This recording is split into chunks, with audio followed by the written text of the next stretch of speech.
अपूर्णांकाचे दशांशात रूपांतर, conversion of fractions into decimals. या भागात आपण अपूर्णांकांचे दशांशात रूपांतर कसे करायचे ते शिकू. एखाद्या संख्येच्या पुढे दशांश चिन्ह देऊन आपण कितीही शून्य वाढवले तरी त्या संख्येचे मूल्य बदलत नाही.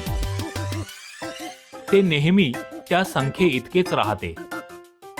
इथे 2 चे मूल्य 2च राहील आणि 4 म्हणजे 4च असतील. मग दशांश चिन्हाच्या पुढे कितीही शून्य असले तरीही. आता आपण 4/8 आणि 7/5 या अपूर्णांकाचे दशांश रूप भागाकार पद्धतीने काढू.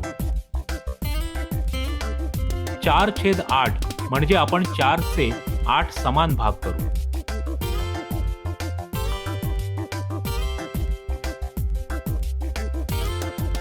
चार हे आपण 4.0 असेही लिहू शकतो.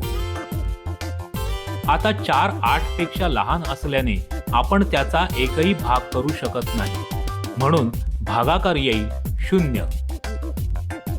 4 मधून 0 वजा केल्यावर उरतील 4. आता 4 नंतर येणारे दशांश चिन्ह वर भागाकारामध्ये लिहू. 0 खाली घेतल्यावर आपल्याकडे होतील 40. 8×5 = 40. म्हणून भागाकारात दशांश चिन्हानंतर 5 लिहू आणि 40 मधून 40 वजा केल्यावर इथे बाकी 0 राहतील. भागाकाराचे उत्तर आले 0.5. याचा अर्थ आहे 4/8 हा अपूर्णांक आपण दशांश रूपात 0.5 असाही लिहू शकतो.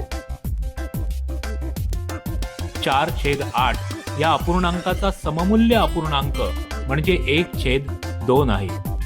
म्हणजे 1/2 हे सुद्धा 0.5 इतकेच आहे.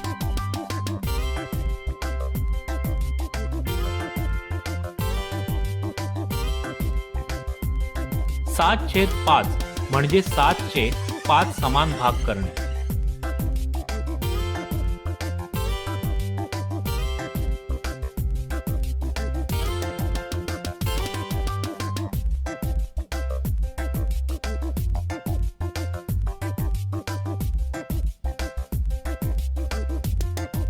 अपूर्णांक 7/5 हे 1.4 इतकेच आहे. सरावासाठी प्रश्न.